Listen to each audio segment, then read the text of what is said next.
Salomão pediu a Deus sabedoria para governar o povo de Israel com justiça. Ele fez esse pedido quando Deus apareceu a ele em um sonho e ofereceu conceder-lhe qualquer coisa que ele desejasse. Deus ficou agradado, se sentiu agradado com o pedido de Salomão e, além de conceder-lhe sabedoria, também lhe deu riquezas e honra. E por quê? Porque Salomão pediu o que era melhor. A primeira leitura de hoje diz no versículo 8: preferia a sabedoria aos cetros e tronos, e em comparação com ela, julguei sem valor a riqueza. Mas que sabedoria é essa? Essa que agrada a Deus. É a sabedoria, por exemplo, para passar num concurso público? Essa é boa, e você pode pedir também. Mas a sabedoria da qual a palavra de Deus fala é a capacidade de fazer boas escolhas e distinguir o que é bom do que é ruim. Nós já podemos saber a diferença entre o que é bom e o que é ruim, nos instruindo na palavra de Deus. E aí eu faço um alerta: o católico ignorante, o que não lê a Bíblia, o que não se instrui através das santas leituras, o que não participa das formações que a igreja oferece, esse não vai saber o que é bom e o que é ruim, vai bater cabeça. Então a sabedoria é um dom do Espírito Santo que vai além do conhecimento humano, permitindo-nos ver as coisas com os olhos de Deus. O dom da sabedoria nos ajuda a apreciar as coisas de Deus e a dar o verdadeiro valor ao bem e à virtude. Nos permite agir e pensar conforme a vontade de Deus e não apenas baseados em nossos sentimentos ou emoções de momento. Hoje, nós vivemos na sociedade da emoção. Tudo precisa ser emocional. Até a missa começou a ficar emocional por falha de colegas de batina, por conta disso. Sem emoção, ninguém faz nada. Hoje as pessoas têm dificuldade de ficar em silêncio numa igreja, em silêncio diante do Santíssimo Sacramento, porque nós vivemos na sociedade do barulho, na sociedade das boates, na sociedade das telas para as crianças, de galinha pintadinha a Bob Esponja, com muito barulho, explosão de cores, e é por isso que está tudo ficando com déficit de atenção, todo mundo ficando perturbado, porque não temos mais tempo para o silêncio, para o encontro com Deus. O Papa Francisco descreve a sabedoria como uma graça que nos permite ver as coisas com os olhos de Deus, sentir como Deus e falar com suas palavras.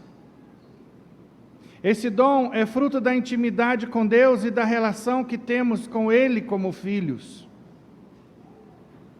E aí, vejam que coisa linda, as etapas da catequese do Bom Pastor. Há algumas semanas essas crianças receberam a Bíblia, porque é o manual de instruções do ser humano, e eu espero que os pais leiam a Bíblia com as crianças.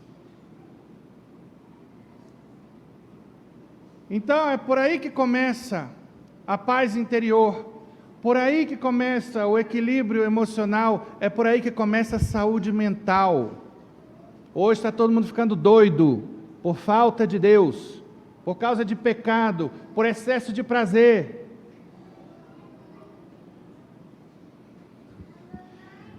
Então, meus irmãos, a sabedoria que vem do alto vai nos ajudar a entender o que é o princípio e fundamento da vida humana.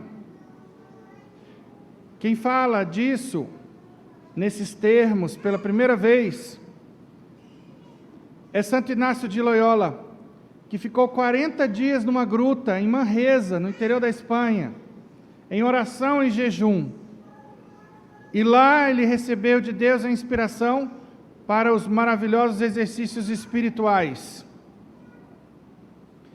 que eu recomendo a todo católico, especialmente quem nunca fez um retiro. O que diz o princípio e fundamento? Em outras palavras, o que é o objetivo da vida no homem? O que é que nós estamos fazendo aqui na face da terra? Nós não estamos aqui para sermos felizes ou para vencer na vida através do poder, do dinheiro. Não. A felicidade deve ser consequência de algo superior, que Santo Inácio ensina no princípio e fundamento, que diz assim: o homem nasce para louvar, reverenciar e servir a Deus, e através disso salvar a sua alma. E Santo Inácio desce a um detalhe, entre aspas, interessante. A orientação da vida no sentido da salvação da alma é algo tão importante que ele completa o princípio e fundamento com outro princípio conhecido na teologia como o princípio do tanto quanto. E aí eu vou repetir o princípio e fundamento agora acrescido do princípio do tanto quanto. O homem nasce para louvar, reverenciar e servir a Deus e através disso salvar a sua alma. De onde decorre que ele deve se aproximar das criaturas, tanto quanto elas o aproximarem de Deus, e delas se afastar, tanto quanto elas o afastarem de Deus. E as criaturas podem ser pessoas, podem ser jogos, pode ser qualquer realidade criada. Criatura é tudo aquilo que não é Deus, tudo aquilo que foi criado por Deus. Pode ser uma amizade, pode ser o dinheiro, pode ser o poder. Então aquilo que nos estiver afastando de Deus, pode ser aquele terceiro emprego que você foi atrás para poder ter as coisas. Pasmem, não bastasse a crise da falta de busca do ser, que para nós é a busca da santidade. Sede santos como vosso Pai nos céus é santo. Passamos a época da crise do ter, que foi quando o homem ficou focado no materialismo. Tem muitos que ainda estão. E hoje a grande crise é o quê? O parecer ser e o parecer ter. O mundo artificial das redes sociais, da vaidade, do exibicionismo, da perda de tempo com futilidade. Ah, padre, eu acho que já é pelo menos a terceira vez que o senhor fala isso esse ano. Sim. Nós precisamos repetir aquilo que é mais importante, aquilo que tem que ser aprendido e transformado em vida. Eu, quando frequentava o protestantismo, via os pastores evangélicos fazendo isso, repetindo as ideias mais importantes. É uma técnica não homilética chamada bolero de Ravel. Quem já escutou o bolero de Ravel? Crianças, vocês com certeza escutam música clássica nas suas casas. Porque pais, se vocês quiserem levar seus filhos, não é através dessas músicas do mundo. Nós precisamos elevar as crianças a Deus, que é belo através da beleza. Hoje tem criança escutando funk, escutando Anitta. Na minha época, quando eu entrei para o seminário, eram Mamonas Assassinas, que assassinaram os corações e as mentes das crianças, porque os pais achavam engraçadas as músicas. Prestem atenção, pais, no que vocês estão dando para os seus filhos, de educação, de leitura, de formação. Hoje precisamos vigiar, porque senão o diabo entra na vida de uma criança, e se entrar, esqueça. Lá na frente vai ser o drogado. Pitágoras já dizia: eduquemos as crianças para que não tenhamos que visitar os adultos nos presídios. Então assim se eleva a Deus, através do belo e da beleza. O bolero de Ravel é uma música muito linda, é a mesma música o tempo inteiro, só que cada vez vem um instrumento novo, e o final é grandioso. E essa é a técnica da homilética. A gente vai repetindo cada vez, acrescentando uma ideia, cada vez explicando um pouco mais, para que aquilo que é essencial seja retido pelo povo de Deus.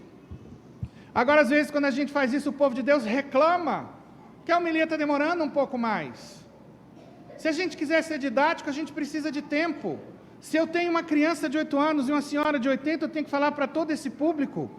Agora, hoje a gente ouve uma pressão do povo de Deus para as missas serem curtas, os cursos na igreja serem curtos, tudo tem que ser curto, por quê?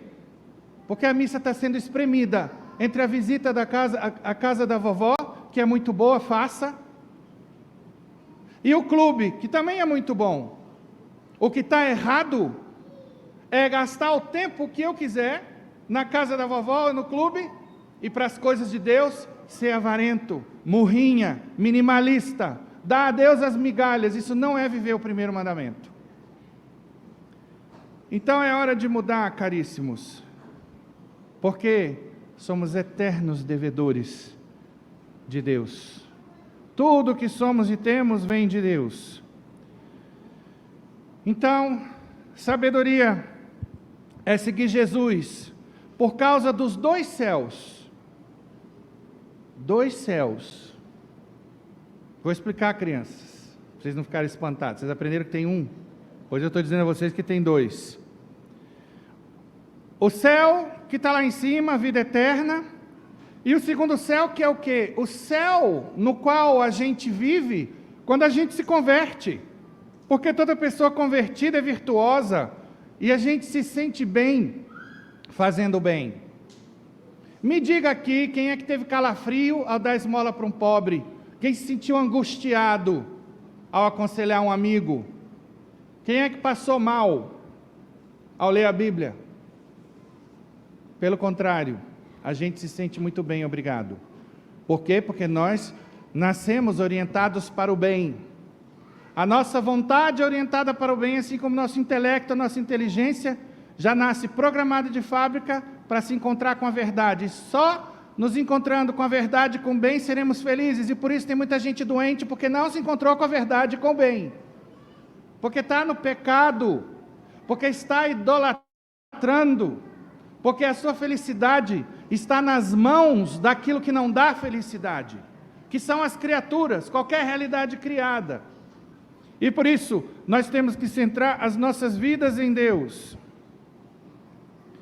Então, essa paz de espírito, essa alegria existencial são bens impagáveis, que decorrem de uma fé que se transforma em obras, da fé que se transforma em virtudes. E por isso, quando chega o aniversário de alguém, o Natal, qualquer data especial, eu desejo sempre às pessoas nessa ordem: fé, santidade, porque não adianta fé sem santidade, paz interior, saúde e realizações apostólicas, porque todos temos que ser apóstolos, e realizações pessoais. E às vezes eu fico até preocupado em desejar realizações pessoais, porque quantas pessoas não vão se realizar pessoalmente sem critérios, ou às vezes até encontrar realização no pecado. Ontem, por ocasião das confissões da catequese do Bom Pastor, eu parabenizava alguns pais, os que eu conheço pelo menos, e durante esses dias parabenizei também as catequistas pela educação religiosa dessas crianças. Por quê? Porque graças a Deus aqui, Deus chegou primeiro. E se vocês pais regarem essas sementes, vocês vão ter muitas alegrias com esses filhos. Eles estarão livres do sexo precoce, das drogas, de todo tipo de delinquência que nós vemos entrarem nas vidas dos nossos jovens, através das telas, através da televisão, através de Anitta, através de Felipe Neto e Companhia Limitada, através das más amizades, com pessoas que vivem longe de Deus. Por isso, até isso, hoje em dia, nós precisamos vigiar. Porque diz-me com quem andas e te direi quem és. Hoje, nós vemos os frutos. Vão receber Jesus pela primeira vez. Meus queridos, eu quero dizer uma coisa para vocês que eu disse para os catequistas e disse para os pais. O que está na Sagrada Escritura. De que adianta ao homem ganhar o mundo e perder a sua alma? Porque os critérios do mundo de hoje são no sentido material ou pessoal de vencer na vida. Faça o teste, eu falo isso nas homilias de batismo. Pergunte a seus parentes, pergunte a amigos, o que é vencer na vida para você? A avassaladora maioria das pessoas, inclusive alguns de caminhada, vão dizer, vencer na vida é chegar a um pós-doutorado na minha área. Vencer na vida é ter dinheiro para ir a Dubai, de preferência todo ano e de primeira classe. Vencer na vida é morar no Noroeste. Vamos lá, que maravilha morar no Noroeste, beleza? Poder ir a Dubai de primeira classe, tudo bem, pós-doutorado. Nós cristãos somos convidados a sermos os melhores profissionais que nós pudermos ser, mas não por vaidade, não pelo dinheiro, senão para servir a Deus e aos irmãos. Então os nossos critérios têm que ser diferentes. Dificilmente vocês vão ouvir pessoas responderem: vencer na vida é perseverar no casamento pelo bem da família, é constituir uma família de bem. Em outras palavras, vencer na vida para mim é ser santo. Quem der essa resposta, por favor, passa o nome para mim que eu mando o processo de canonização em vida para o Vaticano, que hoje está cada vez mais raro, lamentavelmente. Vê quem dê essa resposta. Às vezes a gente vai ver pessoas boas dizendo assim: é verdade, padre. Gente de caminhada. Agora, por que não deu então em primeiro lugar essa resposta? Porque a boca fala daquilo que abunda no coração. Porque ainda está faltando um grau de conversão. Porque nós somos bombardeados 24 horas com esse tipo de mensagem. E quando a gente vê, se o centro das nossas vidas não são as missas, os grupos de oração, os grupos de casais, as obras de caridade, peregrinações, retiros, o mundo leva a gente. Agora, vejam que isso que eu disse, perseverar no casamento, constituir uma família de bem, educando bem os filhos para Deus, isso já é ser santo. Tem gente que pensa que santidade são grandes feitos, por exemplo, como jejuar 40 dias, como Santo Inácio de Loyola, ou suportar o martírio, sendo grelhado vivo como São Lourenço. Isso é santidade também, santidade em alto grau. Mas lembrem-se, o bem tem graus. O mais alto bem quem é? Deus. Só Deus é bom, diz o Evangelho de hoje. E nós participamos da bondade de Deus. Pegamos uma parte, isso quer dizer participar. E o que importa para nós é sermos santos conforme Deus quer. E nos abrirmos a Deus e não colocarmos barreiras à sua graça. É isso. Vejam, a beleza do jardim, isso é uma teologia de Santa Teresinha do Menino Jesus, está justamente na diferença, na diversidade das flores.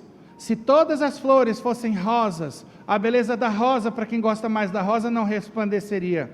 Nós precisamos do crisântemo, da palma de Santa Rita, nós precisamos da violeta, nós precisamos da sempre viva. E o que importa no final das contas é que a sempre viva seja perfeitamente sempre viva, a violeta perfeitamente violeta, a rosa perfeitamente rosa. E às vezes a gente quer só ser rosa, e assim nós perdemos o caminho do céu, pela inveja, pela murmuração contra Deus, porque não aprendemos a viver satisfeitos com aquilo que Deus nos deu. Essa é e deve ser a fonte da nossa felicidade, descobrir qual é a minha essência, para que Deus me criou, entrar em contato com a minha missão, que é única, que é só minha, que é irrepetível, aquilo que Deus determinou que eu vou fazer, só eu posso fazer e ninguém mais, e ninguém vai fazer melhor do que eu, desde que eu me abra para a graça, desde que eu me entregue a Deus. Não fiquemos olhando para os lados, pode ter certeza que Deus tem um grande projeto para a sua vida, mas que vai depender da gente acolher esse amor de Deus e se abrir totalmente, sem barreiras, à vontade de Deus. Somos nós que colocamos barreiras à graça. E o que vai colocar barreiras à graça? No Evangelho de hoje, Jesus diz que é difícil o rico se salvar. E por quê? Só porque ele é rico? Não. Temos santos na igreja que foram reis, rainhas, princesas. O problema está no apego à riqueza. Aliás, lembrem-se que uma das fontes de sofrimento humano são os apegos. É um pecado que a igreja chama de idolatria, que é quando eu faço da riqueza o meu ídolo, ou então quando eu faço do prazer o meu ídolo, quando eu faço da beleza física meu ídolo, quando eu faço do poder meu ídolo. Ou seja, quando eu só quero ser rico de beleza, rico de poder, rico de prazer. E aí, quando Jesus fala bem-aventurados os pobres, não é simplesmente exaltando a pobreza material, senão esta pobreza do desnudamento à vontade de Deus, para que eu tenha na vontade de Deus o meu tesouro e não nas criaturas. Não podemos depender das coisas e das pessoas para sermos felizes. E eu já disse a vocês e repito, dentro do meu bolero de Ravel, que o Papa Bento XVI já dizia que a grande crise do século XXI é uma crise de virtudes. E tem muito adoecimento psiquiátrico que vem por falta de virtudes, que vem por causa desses apegos desordenados. E vejam como os apegos fazem vítimas. Vou mostrar para vocês quantas pessoas estão na depressão porque estão apegadas a um parente que morreu e que não volta mais. Não tem o que fazer. E aí, qual é a solução? Desapegar. Desapegar depende de quê? Da sua vontade. Está com dificuldade de querer? Peça a Deus, tenha fé. Agora, se não desapegar, não tem o que fazer. Não diz o ditado popular, desapega que dói menos? Aceita que dói menos? É simples a receita, é a gente que se complica. Para quem não sabe, um dos tipos de depressão mais comuns é a depressão da soberba. Eu ouvi isso da boca de um colega psiquiátrico. O que vem a ser a depressão da soberba? É quando eu me apego a um projeto de vida que tem que acontecer desse jeito, porque eu sonhei desse jeito, com essa profissão, chegando a esse cargo, casando com esta mulher ou com este homem. E se a vida não acontece do jeito que eu quero, eu me recuso a viver a vida que está aí. E aí, se não desapegar, babau. Não adianta Rivotril, não adianta psicoterapia. E por isso, a gente mostra a preeminência da fé. Porque a fé nos ensina a nos desapegarmos. Todas as religiões falam de desapego. Islamismo, budismo. E por isso a gente vê um grau de felicidade maior nas pessoas religiosas. Não necessariamente porque a fé pode ser defeituosa. Às vezes no catolicismo a gente vai ver muita gente devota, que reza, que vem à igreja, que comunga, mas que tem apegos. Ou que ignora quem é ela mesma e quem é Deus, porque não conhece a Bíblia. Não sabe o que é pecado, e aí peca, e no pecado ninguém vai ser feliz, porque o homem está feito por Deus, está programado por Deus para ser feliz só na verdade e no bem. No pecado jamais será feliz. Pode ser feliz por um tempo, mas Satanás cobra a fatura lá na frente. Então, não estou querendo dizer que depressão é só isso, tá? Depressão é um tema complexo, eu estudei o suficiente para saber. Porque hoje em dia as pessoas saem colocando palavras na boca da gente, que está com boa intenção de ensinar um caminho de libertação, e vem sempre um doutor, que não entende nada de teologia, querendo descredenciar. A gente quase pode dizer que há tantas depressões quanto seres humanos na face da Terra, é um tema complexo, mas eu estou falando de alguns tipos, que tem na raiz o apego. E o que dizer da ansiedade? A mesma coisa, a ansiedade é medo. E aí quando eu tenho apego, eu tenho medo que aquilo que é objeto do meu apego não aconteça. E aí eu preciso me desapegar, eu quero alguma coisa na vida, eu vou lá, suo a camisa, pago o preço, se eu acho que é para o meu bem, porque em primeiro lugar eu tenho que saber se é uma coisa boa, se fins e meios são bons, se a minha intenção é reta. E se eu entendo que tudo que for para o meu bem, Deus vai me dar, se eu confio num Deus providente, acabou a ansiedade. Agora, se não é do meu jeito, eu não quero, tem uma fatura a pagar. E o que dizer do pânico? Pânico É medo da morte? Ou medo daquilo que para mim seria existencialmente uma morte? Eu já falei isso aqui, eu estou repetindo.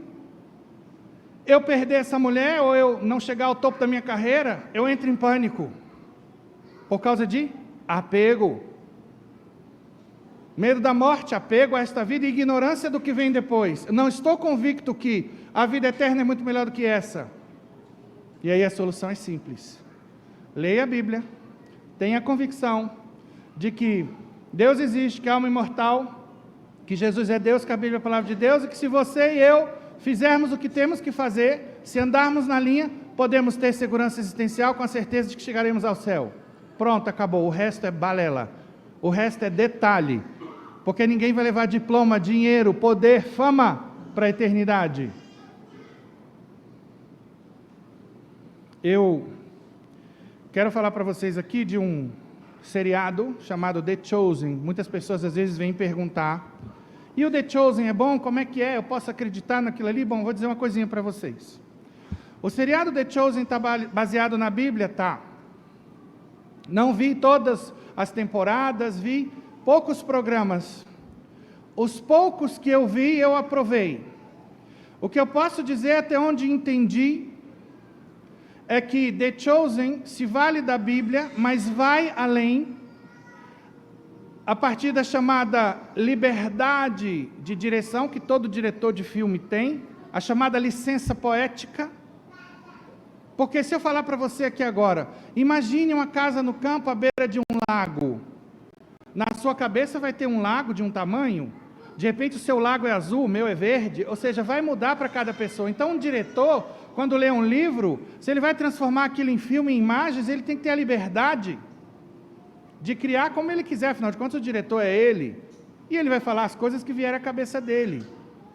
Então, não é assim que, sei lá, Mateus é autista? Não sei, a Bíblia não fala isso.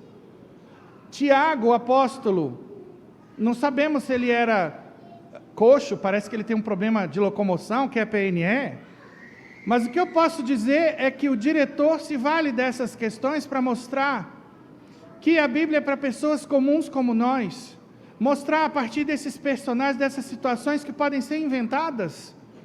A gente não vai saber é assim ou não é, eu não sei, eu não li, sei lá, evangelhos apócrifos a ponto de conhecer tudo isso aí. Mas o que importa é não se desviar da mensagem central, e na dúvida fique com a doutrina da igreja. Mas eu vou me valer aqui de um episódio que eu vi no The Chosen, que eu achei muito interessante pelo ensinamento, pela riqueza do ensinamento por trás. O que foi? Um diálogo de Jesus com o apóstolo Tiago, que no seriado tem um problema na perna, me parece, problema de locomoção. E aí, de repente, Tiago chega com angústia que é bem típica nossa, e diz para ele, isso não está na Bíblia desse jeito, tá? Eu quero deixar claro, está no seriado, mas a teologia por trás está perfeita. O Senhor não acha que se eu fosse curado, não converteria mais pessoas? Todos nós queremos cura, todo mundo quer andar direitinho, né? E aí qual foi a resposta de Jesus? Que se ele fosse curado, ele teria sim uma grande história para contar. Um milagre é sempre algo fantástico, é uma grande história. Mas olhem que bonito que ele responde.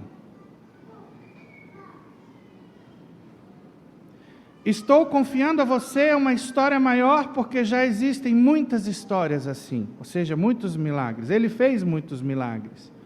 Mas o que as pessoas precisam é ver você dando testemunho de fé, mesmo sem ter recebido a cura.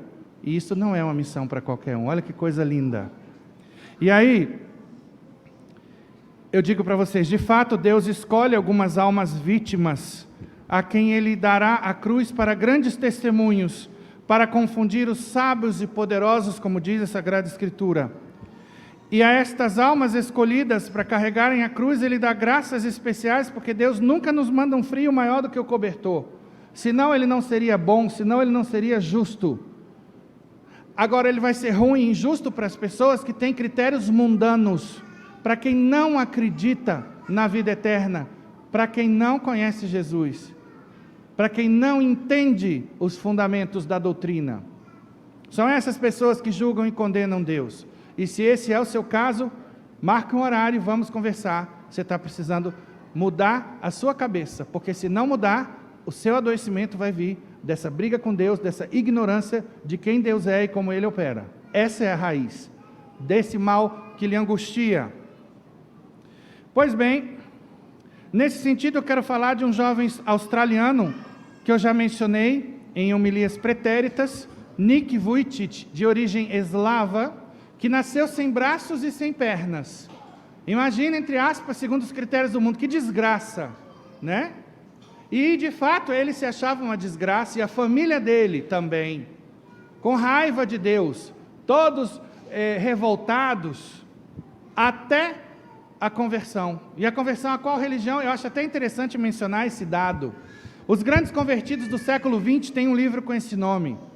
E os maiores expoentes científicos de Alan Sandage, que foi colega de Edwin Hubble, o pai daquele grande telescópio, a Francis Collins, que escreveu A Linguagem de Deus, pai do projeto Genoma, eram ateus e se converteram a que religião? Cristianismo. Ou se convertem ao protestantismo ou ao catolicismo. E isso é algo que a gente deve pensar. Por que será? Nós sabemos por quê. Porque só Jesus é o caminho, a verdade e a vida. As outras religiões, com respeito a elas, têm sementes de verdade. Mas a plenitude, a árvore completa, a sementeira está. Inclusive na Igreja Católica Apostólica Romana. Ela foi a única fundada por Jesus e só ela tem, segundo o documento Dominus Iesus, a plenitude dos meios salvíficos. Todo católico tem que crer isso. Todo católico tem que crer aquilo que a igreja dizer que é verdade, porque só a igreja está credenciada por Jesus, ela foi ensinada, enviada e empoderada para ensinar os conteúdos da fé. Pois bem, Nick Vujicic recentemente deu uma palestra em que ele diz: vocês acham que eu gostaria de um milagre? De ter braços e pernas? E ele diz: claro que gostaria. Eu amaria ter pernas até para me esborrachar no chão e quebrar. Já parou para pensar que às vezes quebrar a perna é um privilégio? Porque você tem perna para quebrar, né? E aí eu me volto para a mãe que reclama com o menino barulhento, com o menino danado. Você tem menino, mulher? Tem mulher que não tem menino, né? A criatura que está reclamando do calor. Olha aí o que aconteceu. Brasília queimou. Aí vem a chuva, a criatura reclama da chuva. Ah, pelo amor de Deus, sai do mimimi. Vai ser feliz. Aceita a vida como ela é. Muda os teus critérios e tudo vai mudar. Se a gente, quando houve aquele exemplo do meio copo, o meio copo está meio cheio ou meio vazio? Aí a pessoa às vezes fica sem resposta, aí um fala está meio cheio, aí vem o psicólogo e diz: o copo é uma realidade única, ele está pela metade. Se eu focar no que eu tenho, eu vou ser feliz porque eu ainda tenho meio copo para beber. Se eu focar no que eu não tenho, eu vou ser infeliz. Então tudo depende da interpretação. E a gente fica, e é verdade. E isso é uma verdade. Isso é uma sacação genial de inteligência emocional. E aí, quando a gente tem um terapeuta que nos guia para enxergar uma realidade melhor, que vai me curar desse pessimismo, de estar focado no meu copo que eu não tenho para tomar. Imagina a igreja que vem desvelar os tesouros da Sagrada Escritura. Nós, padres, o que fazemos na homilia, se não explicar as belezas da fé? Eu não falo de nada que é meu. O que eu falo aqui vem dos santos, vem da Bíblia, vem do magistério da igreja. Deus também nos ajuda na chamada graça de Estado, como a vocês, pais. Ele ajuda a terem paciência no convívio entre si, marido e mulher, sabedoria para educar os filhos. Nós vamos ter também dons para levarmos adiante aquilo que é a nossa missão. Porque Deus não manda ninguém cozinhar sem dar panela, sem dar receita, sem dar ingredientes, sem dar fogão. Porque nosso Deus é providente. E tudo que Ele quer é o nosso bem. Pois bem, então Nick fala, sim, eu adoraria ter pernas, inclusive para cair e quebrar, mas eu preciso dizer uma coisa para vocês, que foi o maior milagre que Deus operou na minha vida. Eu não tenho braços nem pernas e aceito minha condição. Esse é o grande milagre. Eu não tenho braços nem pernas e sou feliz. E sabem por quê? Porque eu sei que Deus me ama. Eu sinto esse amor. Porque a minha vida, a partir da minha conversão, a minha vida em Cristo tem sentido. Porque eu não preciso de braços ou pernas para ir para o céu. Sim, caríssimos. Para chegarmos ao céu, não precisamos de beleza física, de dinheiro, de inteligência, de força. A boa notícia é que os feios, os burros, os gordos, todos, os portadores de necessidades especiais, os pobres, podem ganhar o céu. Por quê? O que a fé nos diz? A quem muito foi dado, muito será cobrado, de cada um será cobrado de acordo com o que foi dado. Até a criança que tem síndrome de Down, autista, o que for, Deus não vai cobrar além do que deu. Muitas delas já nascem assim, encaminhadas direto para o céu. Já nascem na vida fazendo gol. E nascem assim para que a gente aprenda a jogar, para nos dar a oportunidade de fazer o bem, para olhar para elas e ver, eu sou feliz e não estou sabendo. É o que o Nick fala. As limitações não estão na falta de braços e pernas, estão na cabeça.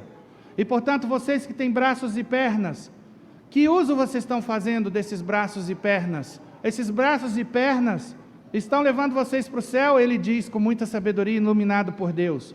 Mas só conseguiu dizer isso porque se converteu. Caríssimos, para entrarmos no céu, só precisamos de fé e obras, de um coração para amar a Deus sobre todas as coisas e ao próximo como a nós mesmos. Louvado seja nosso Senhor Jesus Cristo.